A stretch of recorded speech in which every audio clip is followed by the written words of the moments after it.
micro planning of life is a real system to develop human being. આપણે લોકો જીવન જીવી રહ્યા છે, જીવનનું આયોજન નથી કરી રહ્યા. આયોજનબદ્ધ માનવ વિકાસ નથી થઈ રહ્યો. એ મોડું થશે, મોડા પહોંચાશે, પરિણામોની અસર ઓછી થશે.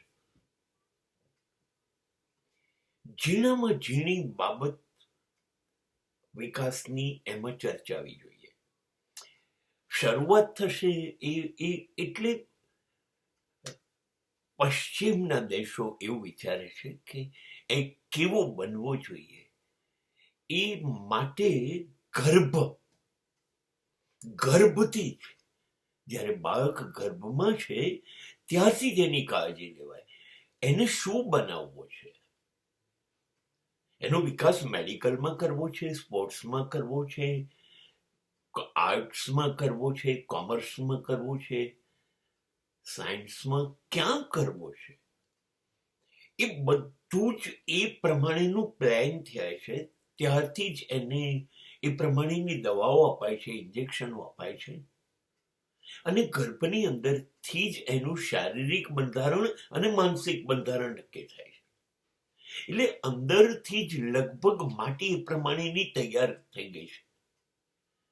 હવે એ બાળક જન્મશે એટલે બધી જ શક્યતાઓ એના વિકાસની આપણે જે અંદર ઉમેરવી છે એ લઈને જન્મશે, એના વગર નહીં જન્મે.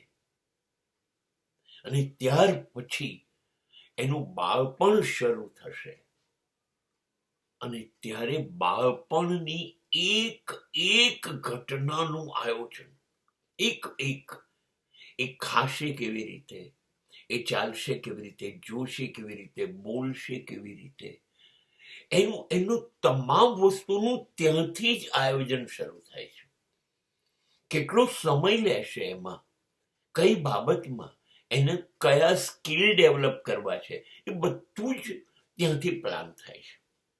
એવું કશું આપણે ત્યાં થયું નથી.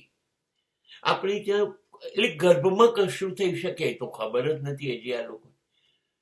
પણ બાળક આવી ગયા પછી એના માટે જે કામ થવું જોઈએ એ બિલકુલ થતું નથી આવી ગયા પછી. એટલે એ બાળપણ પણ મારું જ્યાં સુધી માનવું છે ત્યાં સુધી લગભગ વેડફાઈ ગયું છે.